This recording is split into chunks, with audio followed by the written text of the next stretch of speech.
Bonsoir Pascal Gauffo. Bonsoir Anne-Sophie. Le prix national photographie ouverte a été décerné ce vendredi au musée de la photographie, ou beau musée à Charleroi, qui inaugurait aussi ses nouvelles expositions. Oui, effectivement, et notamment l'exposition qui rassemble en fait les 11 lauréats de cette année, de ce prix national photographie ouverte. C'est la 18e édition. C'est un prix qui avait été fondé par Georges Vercheval, qui est en fait l'ancien directeur du musée de la photographie, mais également le fondateur du musée de la photographie à Charleroi.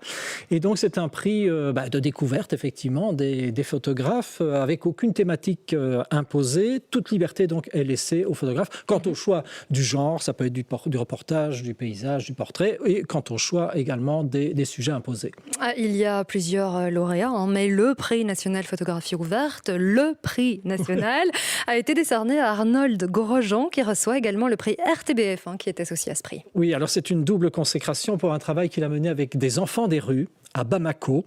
Alors Arnold Grosjean est né en 1988 à Bruxelles, il a étudié au 75, il a découvert le Mali et le Pays Togo en 2008, et puis il est très intéressé, très sensible à la spiritualité, à l'animisme, il est retourné, et finalement, entre 2013 et 2015, il va mener donc ce projet avec les enfants des rues à Bamako, un projet de réhabilitation sociale, professionnelle, via la photographie, et un projet qu'il a mené en lien avec une association locale, Sinjiyat en Mali. Ces enfants, à l'époque, avaient entre 11 et 13 ans. Ils vivaient déjà des situations terribles pour survivre. C'est le vol, c'est la mendicité, la prostitution pour les filles. Il y a l'addiction également. Il y a la loi des clans, parce que la rue est régie, est clanique, effectivement. Donc, tout un parcours d'épreuves initiatiques pour intégrer ces clans et surtout pour sauver sa peau. Donc ces enfants ont suivi dans le cadre de ce projet une formation à la photographie argentique dans des ateliers. Ils ont suivi des ateliers de dessin également. Il y a toute une série également d'entretiens qu'ils ont livrés, d'entretiens individuels où ils ont raconté ce qu'était leur quotidien. Et puis surtout, ils se sont emparés de l'objectif pour documenter leur vie par l'image. Et dans l'exposition, on peut voir des carnets. Il y a 8 carnets avec des textes, avec des images. Je vous passe les détails parce que c'est un gros chat dans la gorge. C'est terrifiant. C'est à la limite. Difficile à supporter. Voilà. Vous parlez d'un projet de réhabilitation sociale. Est-ce qu'il a bien fonctionné, ce projet ? Eh bien, tous les enfants n'en sortent pas, bien évidemment, ne s'en sortent pas. Mais certains, grâce à ce projet, ont vraiment pu ligoter un petit travail, parfois dans des ateliers de couture, et ils poursuivent aujourd'hui leur parcours d'insertion socio-professionnelle. Ce sont les photos des enfants qui ont été primées ? Non, pas vrai. C'est le projet. C'est vraiment projet dans son ensemble. Un projet dont le titre est aussi fort que léger, c'est Kungo Fitini, qu'on peut traduire par « problème mineur ». Ah oui, ça n'a pas l'air si mineur à vous entendre. Pourtant. Oui, donc ça révèle vraiment le manque de soutien local, d'une part, qui est réservé aux enfants de la rue à Bamako, mais aussi la méconnaissance de la situation, voire je ne dirais pas le mépris, mais le désintérêt total qu'en a la société. Mais ce prix national photographie ouverte et prix RTBF, qui récompense donc Arnold Grosjean, récompense aussi les photos que lui a prises des gamins des rues à Bamako, la nuit, dans différents quartiers.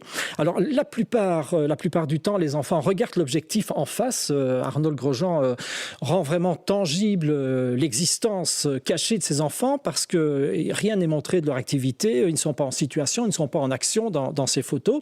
Et le décor ambiant, donc, ces quartiers, impossible de les identifier. Ils sont presque abstraits. Mais Arnold Grosjean fait vraiment ressentir l'insoutenable gravité des jours et des nuits de ces enfants dans le regard, dans des yeux. Impossible de donner l'âge de ces enfants dans des yeux qui n'ont pas d'âge. On va écouter Arnold Grosjean à propos des conditions dans lesquelles il a pris ce portrait. Ça a été de la pose libre, donc ils ont posé comme ils voulaient, là où ils le voulaient, en général là où on était tout simplement aussi. Donc c'était un portrait libre, c'était des portraits où on était concentrés, à la fois eux et moi. Faire le portrait de quelqu'un, c'est l'intensité d'un moment, c'est un moment condensé en fait. Ce que j'ai vraiment voulu mettre en avant, c'est les regards des enfants. C'est difficile de se rendre compte lorsqu'on regarde les photos de l'âge des enfants, parce que je me suis toujours mis à la hauteur de leur regard lorsque j'ai réalisé les portraits. Mais en majeure partie, ils sont vraiment petits en fait, même s'ils ont un visage déjà fort marqué. C'est difficile de leur donner un âge, et c'est ça que j'ai trouvé aussi intéressant, c'est tout cet aguerrissement dans le regard, toutes ces expériences qu'ils ont aussi, toute cette force qui les fait encore tenir malgré tout et d'être encore là, présents. Voilà donc pour les propos d'Arnold Grosjean, interviewé par vous, Pascal Gauffaut. Merci beaucoup pour cette nouvelle chronique. Arnold Grosjean qui a reçu le prix national photographie ouverte et le prix RTBF qui lui est associé. N'hésitez pas à vous rendre sur notre plateforme Ovio pour voir déjà quelques jolies photos prises par Arnold Grosjean ou carrément à vous rendre au musée de la photographie à Charleroi, une exposition qui rassemble aussi les 11 lauréats qui est présentée à ce musée, Pascal, et qui est donc à voir jusqu'au 19 septembre.